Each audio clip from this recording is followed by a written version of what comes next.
Saludos hermanos evangelistas, mi nombre es Wilber Acosta y hoy vamos a hablar un poquito de la liturgia eucarística. Vamos a hablar sobre el origen de este término, ¿no? Un poquitico, hablemos de misus. ¿Sí han escuchado la palabra misa? ¿Cierto? Misa sí, es como... Su origen es enviado, la palabra misus. Ese término designaba antes el comienzo de la liturgia eucarística. La despedida de los catecúmenos, de ahí la palabra misa, que designaba el comienzo de la celebración y acabó significándolo todo.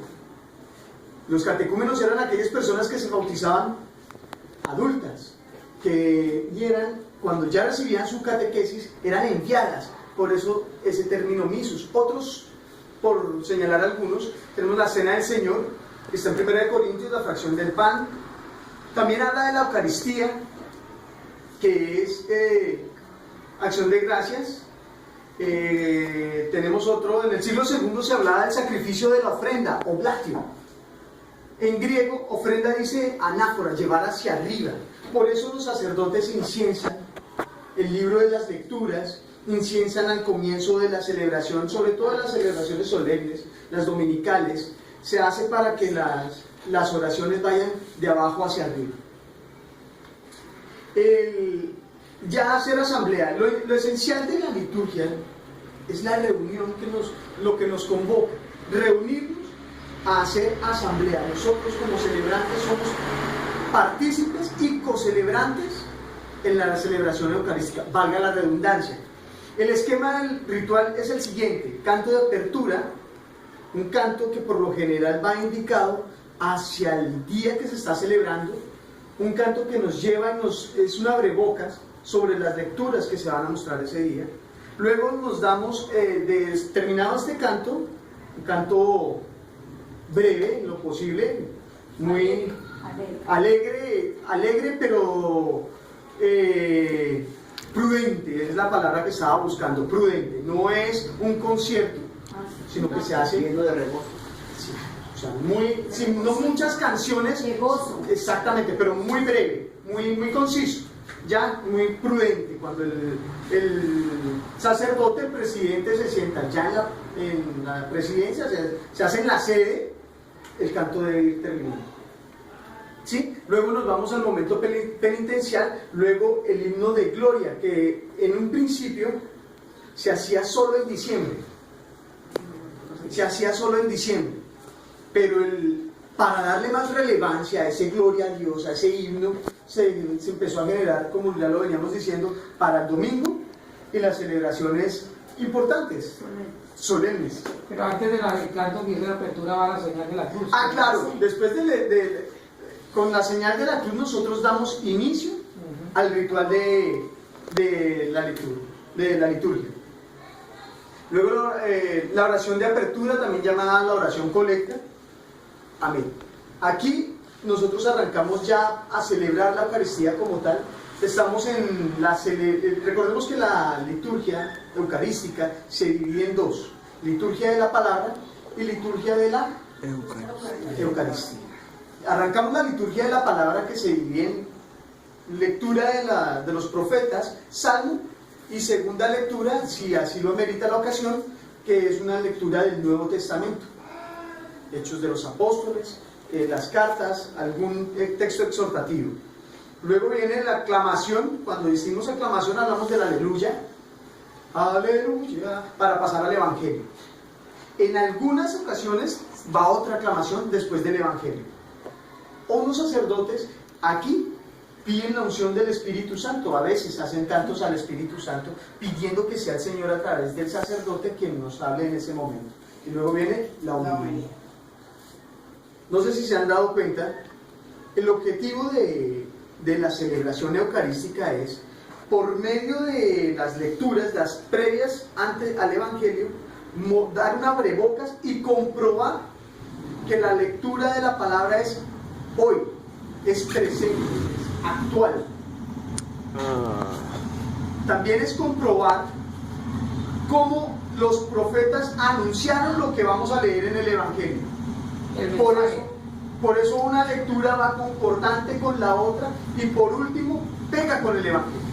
O sea, todo se va uniendo. Exactamente. Todo se va uniendo. Tiene un hilo conductor, Exacto. una con otra. O sea, la una primera para que dé con la segunda y posteriormente con el salmo también, como todos van un solo hilo, Exactamente. y ahí nos van a mandar el mensaje. En algunas ocasiones el salmo no tiene nada que ver con la... Sigue, hermanito, siéntese. Gracias, con permiso, que vean. Muy buenas tardes, Dios bendiga. Por favor, permiso. En algunas ocasiones el salmo no pega, entonces lo que se hace es buscar que este pegue. Y que la idea del salmo es que el pueblo lo responda, para que sea una interacción. Y cuando lo que de pronto ustedes no sabían es que el lector puede tomar el salmo y si está muy largo o muy difícil, lo puede cambiar, teniendo en cuenta las frases que están ahí. Sí, si está muy difícil de repetir, pues, lo puede hacer un poquito más corto, teniendo en cuenta lo que está ahí. No puede llegar a inventar nada, ¿no? O agregarle también. No se puede. Tiene que cortar o agregarle, si está muy cortito lo arregla para que le quede, sí. Pero teniendo en cuenta lo que está ahí, no necesariamente tiene que pegarse al misal. Vamos entonces a... Muchas liturgias nos dan la impresión de ser una asociación de palabras enlazadas. Cuando nosotros leemos los textos bíblicos, a veces pareciera que no tienen coherencia. Como en otros momentos, los textos pareciera como si ya no lo supiéramos, como los textos de Navidad, el texto de Pentecostés, son exactamente los mismos. La Semana Santa. En la Semana Santa. Son los Sí. mismos textos. Pero entonces los discursos no son netamente catequéticos. ¿A qué me refiero con los discursos? Las homilías no necesariamente tienen que llevar un discurso catequético o moralista, pero el objetivo de este es descubrir lo que el Señor nos está diciendo a nosotros en la homilía. La liturgia de la palabra ni siquiera es ante todo pura información, lo que yo les comentaba. O sea, no estamos descubriendo aquí nada. A pesar de que todo es novedad en la lectura, las lecturas son eventualmente las mismas a través de los años. ¿Sí? Esto aquí hacemos un comparativo con el Yo te amo de los enamorados. El primero es informativo, ¿sí? ¿De verdad me amas? Pero de ahí para adelante se vuelve no repetitivo, sino se vuelve performativo, que significa acentúa el sentimiento. ¿Sí? En la liturgia de la palabra, otra pista interesante es la del canto para la palabra, y eminentemente pedagógico, al terminar la homilía con un canto o con una música instrumental para ayudar a la intronización de la homilía. Es decir, después de la homilía, algunos sacerdotes permiten un canto que tenga que ver con eso para intronizar al creyente, al fiel, para que lo que él ha dicho le llegue al corazón y allí se quede. El anuncio. La Reforma ha organizado por completo la distribución de los grandes textos bíblicos. Los domingos se ha vuelto a la antigua tradición de las 3 lecturas, lo que yo les comentaba hace un momentito. Tenemos ciclo A, ciclo B, ciclo C. Normalmente son los evangelios sinópticos, que son los que se van repitiendo a través de los ciclos, y dedicamos el evangelio de Juan para en algunas ocasiones especiales, como en la Cuaresma, tiempos de Pascua, y se van dividiendo también en los 3 años. Se reparte. La primera lectura, como el Salmo, se escogen siempre en función del Evangelio, lo que yo les decía ahorita hace un momento. En las misas de grupos especiales les está permitido al sacerdote cambiar las lecturas en caso de los matrimonios. No necesariamente se rige el misal al día, sino cambia. O en fechas importantes, el día de San Vicente de Paúl, el sacerdote tiene la opción de cambiar las lecturas. Hombre, el domingo pasado cambió porque era San Bautista. Se hicieron las misas del santo. Exactamente. Y no era lo que estaba en las lecturas, sino se fue enfocado hacia el santo. Ese ciclo A, B o C es durante el año, o sea, va cambiando. 3 meses el ciclo A, 3 meses el ciclo B, 3 meses No, el ciclo esa no. Es Empiezan mal. Ese Pero ciclo mañana es ya anual. empezamos ciclo B, porque mañana ya empezamos con Marcos. Estamos ya. Todo el año debe ser que estábamos en Marcos. Sí, cambia ya al ciclo B. Ahora hablemos un poquitico de la homilía. Viene de la palabra griega homilén, que significa conversar familiarmente. Este conversar es prefigurativo. En la homilía no se permiten intervenciones. Es decir, no es interactivo, no es un discurso, no es un diálogo, sino yo, como feligrés, escucho lo que el Señor me quiere decir a través de su palabra. Después de haber escuchado las lecturas, el sacerdote se ha tomado el trabajo de crear una homilía con énfasis en lo que se está viviendo. Normalmente debe tener una exégesis, que es una explicación breve de la palabra para poder contextualizar y poder descubrir el mensaje que era, para poder actualizar la palabra de Dios. O sea, lo que dice que lo que se quiere explicar a usted es que lo que la palabra dice, el sacerdote se toma o sea, de explicar qué nos dice a nosotros. Exactamente. ¿Qué nos quiere decir? ¿Qué nos quiere decir nosotros como persona o cualquier cosa? ¿No? Más o menos, sí señor. El objetivo es actualizarla, es decir que hoy esta palabra se cumple. Anunciar el misterio pascual, que es parte integrante de toda la palabra. ¿Cuál es el misterio? El querido, que es el primer anuncio. ¿Sí? Enseñar a todos los aspectos de la salvación. Introducir en el sentido de los signos sacramentales, la mistagogia, ¿sí? Que es esa primera catequesis. Luego, ayudar a descifrar el proyecto de Dios sobre todos hoy aquí. No es un discurso, arranquemos por ahí que no es un discurso, no es tampoco, como lo decíamos ahorita, de ideologías, no, es básicamente buscar lo que el Señor nos quiere decir hoy en la actualidad, dar testimonio exhortando, estimulando y comprometiéndose personalmente, nos muestra también lo que la palabra de Dios ha hecho en el sacerdote como primera persona. A ver, bueno, también cabe resaltar que las homilías se pueden hacer unas homilías breves dentro de las lecturas, teniendo en cuenta si la merita, pero no puede ser varias homilías porque se perdería el sentido de la palabra, pero sí pueden haber pequeñas intervenciones, intervenciones previas a una homilía principal. Ahora, responder a la palabra, después de que el Señor ya nos ha hablado durante toda la Eucaristía hasta este momento, nosotros le respondemos con el yo creo, Señor. Y en este momento viene la profesión de fe, ¿sí? Que es el credo, que es el anuncio. A veces tiene varias formas de hacerlo con preguntas, de hacerlo recitándolo o recitando el Niceno Constantinopolitano. Sí, es bueno pronunciarse regularmente la regla de fe con nuestros hermanos cristianos de todo el mundo y de todos los tiempos, que de esta manera nos sumerjamos en la fe de la Iglesia, a pesar de nuestras dificultades de creer, siempre en la oscuridad de la fe.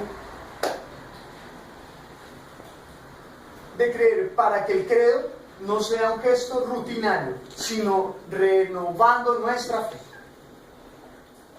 El misal describe un contenido de esta manera: súplicas por la Santa Iglesia.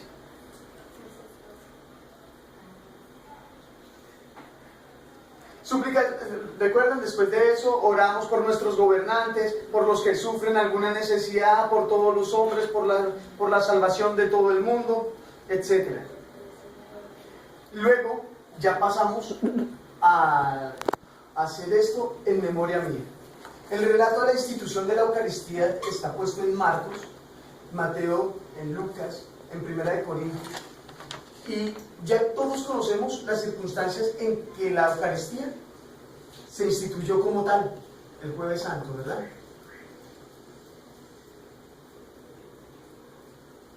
Aquí dice, haced esto en memoria mía. Instituyó la Eucaristía durante el banquete pascual, inaugurando esta fórmula de la nueva alianza. El rito judío siempre empezaba con una acción de gracias, oblatio, ¿recuerdan?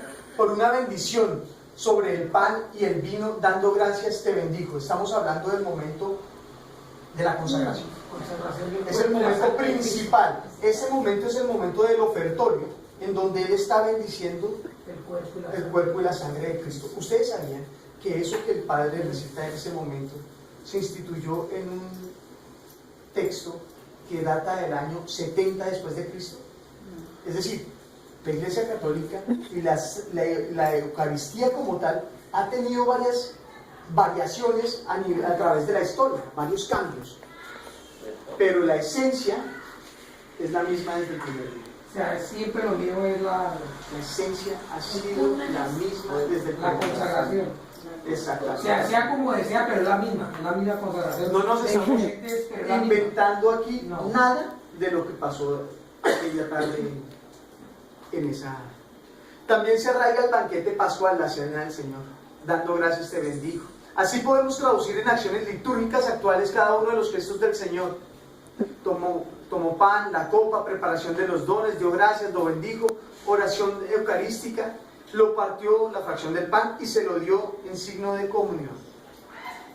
Tomó el pan y el vino. En primer lugar, se prepara el altar o la mesa del Señor, que es el centro de toda la liturgia eucarística. Se colocan sobre él el corporal, el purificador, el misal. Esto lo hace únicamente el sacerdote, ¿cierto? En ese momento luego se traen las ofrendas. Este rito de traer ofrendas es muy antiguo. Data de la comunidad primitiva, de las primeras comunidades, donde se hacía y se recogía una ofrenda para los más pobres. Miremos un poco el origen de este rito. En la iglesia primitiva los creyentes traían el pan y el vino, eso para tomar distancia de los ritos paganos. Lo que se quería era apartarse de aquellos ritos donde se ofrecían sacrificios vivos a dioses paganos. ¿Se acuerdan de Baal y todo eso? Entonces, ¿qué pasaba? En las primeras comunidades usted llevaba su pan y su botellita de vino, y allá la consagraban. Entonces, ¿qué pasaba? Usted pasaba su pan como tal, pan normal, y pasaba una bandejita, una charolita y el vino. Y resulta que los que no podían llevar nada, y eso Pablo lo resalta en la primera carta a los Corintios. ¿Recuerdan que él habla y los reprende porque se emborrachaban, iban a comilonas y todo, y eso no es para eso? Y poco a poco se fue formando hasta la Edad Media, hasta principios del siglo II, donde comenzó, ya se perdió, y queriendo volver a ese pan ácimo, entonces ya tomamos una hostia, empieza la forma redonda, empieza que ya es más poquito, ya ahí es una reserva, los que tienen allá, no traemos el pan nosotros, sino ya está aquí puesto. ¿Sí? Entonces esa parte que usted dice, que de diferentes maneras como lo haga siempre lo mismo, la consagración del cuerpo. Exactamente. La esencia como siempre tal, ama lo mismo. la esencia como tal ha sido la misma desde el origen. Lo que ha variado es la forma. Exactamente. Lo que se ha actualizado, porque lo que buscamos es que sea de ayer, hoy y de siempre.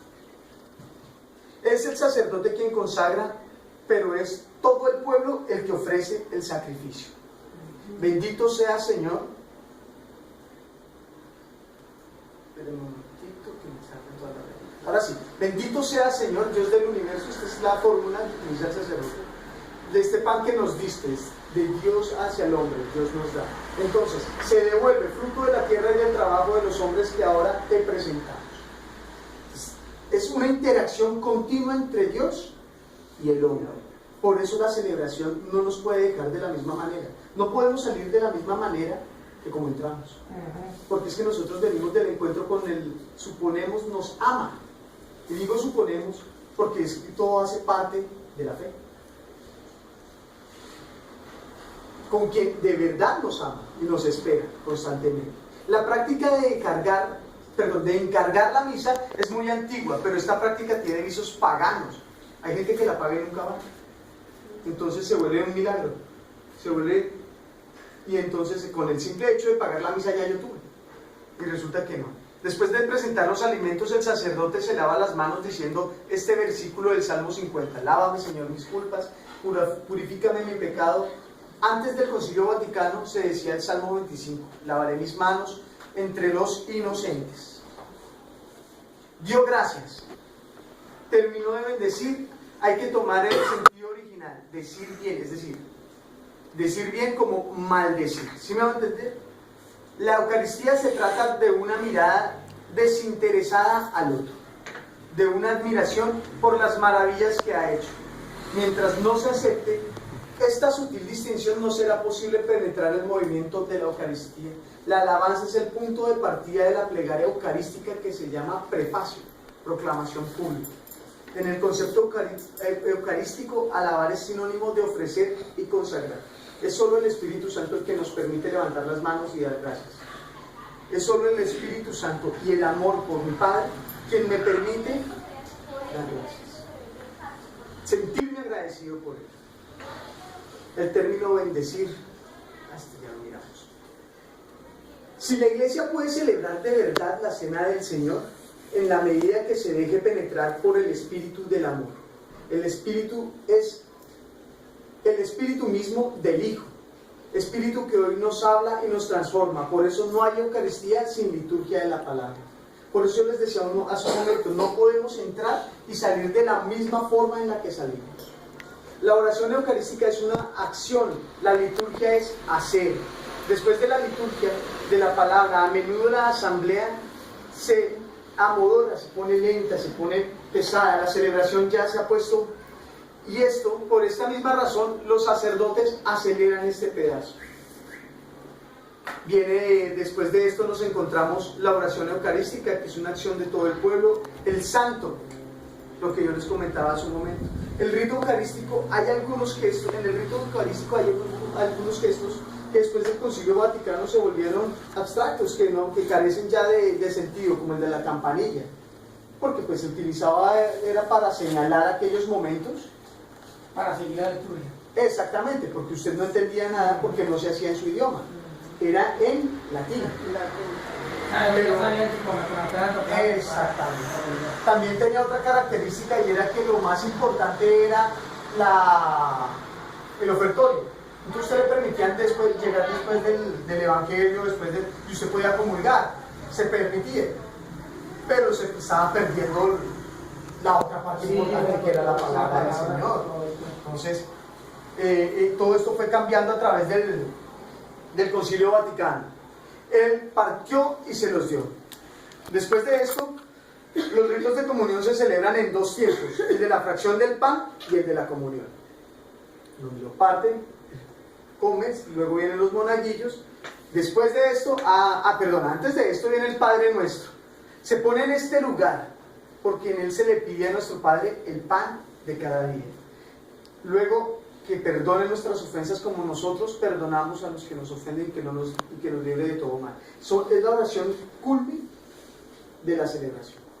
Es una oración que lo complementa todo. La paz del Señor. Este rito es muy importante, porque antes de disfrutar del banquete yo tengo que estar en paz con mi hermano. Entonces nos invita a abrazar a nuestro, y más que abrazarlo, como a ponernos en paz de verdad a nuestros corazones, a los corazones de la feligresía, de estar perdonando constantemente, como nosotros perdonamos a los que nos ofenden, porque es completamente condicional esa parte. Perdóname como yo perdono. Luego tenemos ahora sí la fracción del pan, el gesto del pan. Para retomar un poquitico la paz del Señor, aquí he visto en algunas ocasiones que en este se cometen ciertos errores. La frase como tal es: la paz del Señor esté con usted, con tu espíritu. La paz, danos fraternalmente el saludo de la paz. Entonces no es que Dios te bendiga, no, la paz del Señor esté contigo. Ese es el objetivo. La comunión es el banquete del Señor, es un gesto comunitario. En este momento nosotros nos disponemos en peregrinación a recibir el cuerpo de Cristo. Es en peregrinación. Esta fila recuerda y asemeja los pasos de Cristo a través del camino al Calvario, saliendo del pretorio. Eso nos lo recuerda. Y nosotros vamos en actitud penitencial en ese momento. Nuestra mente y nuestro corazón está puesta en la comunión. Cuénteme. Ahí está eso que dice aquí mi hermano, es que eso, que cuando usted va a recibir y va a hacer la peregrinación, es que le dicen, va en dos partes muy importantes, o va en oración o va cantando. Porque es que muchas veces nosotros, bueno, sí, yo creo que uno se ha cometido errores, que uno muchas veces cuando va o mira uno, que cuando uno va a comulgar, saluda al que aquí, saluda al aquí, cómo está, cómo le va. Uno siempre es como orando para recibir el cuerpo y la sangre de Cristo, o si no, cantando en el momento que salen a la... Tenemos que, eso es clave fundamental, hay que estar en sintonía de lo que se está haciendo, de lo que se va a recibir. Exacto. Porque yo tengo que ser consciente de que lo que yo voy a recibir es el cuerpo y la sangre de Cristo. ¿Sí? Entonces, ¿qué pasa? Que muchas personas esperan que pasó el último y él se para corriendo. Al Señor no hay que hacerlo esperar. Pues o a veces llega el sacerdote y no ha llegado nadie. Entonces, no, hacemos la fila tan pronto el sacerdote se disponga para no hacer esperar al Señor. Y luego cuando viene la señora que ha comulgado, usted se hace a un lado porque no hay que llevar al Señor. Y usted se va a su puesto y se queda en oración, va feliz porque lo lleva a Él. Usted lo tiene todo, tiene el cielo agarrado a dos manos. Y por último, el envío. Y yo conozco esta comunidad. El envío. Ir a vivir lo que hemos aprendido, lo que hemos recibido. Ese es el envío. Tenemos que ir a celebrar esa Eucaristía permanente en nuestros hogares, a antojar a nuestros familiares de lo que de lo que hemos recibido. Todo esto lo organiza un equipo litúrgico. Su tarea es elegir los cantos, elegir las lecturas, organizar las sillas. El equipo litúrgico está predestinado para que la celebración salga bien. ¿Sí? Algunas de sus tareas son la preparación remota, hablamos del espacio, de los tiempos, de los cantos, una preparación inmediata con una buena preparación. No es necesario estar en todas las celebraciones, sino que ya se han repartido. Esto normalmente pasa en todas las iglesias y parroquias. Es también bien importante tratar de evaluar las celebraciones para ver qué cosas se pueden corregir. Pues bien, mis hermanos, esto es todo. Les agradezco por su compañía y Dios me los siga bendiciendo. Amén.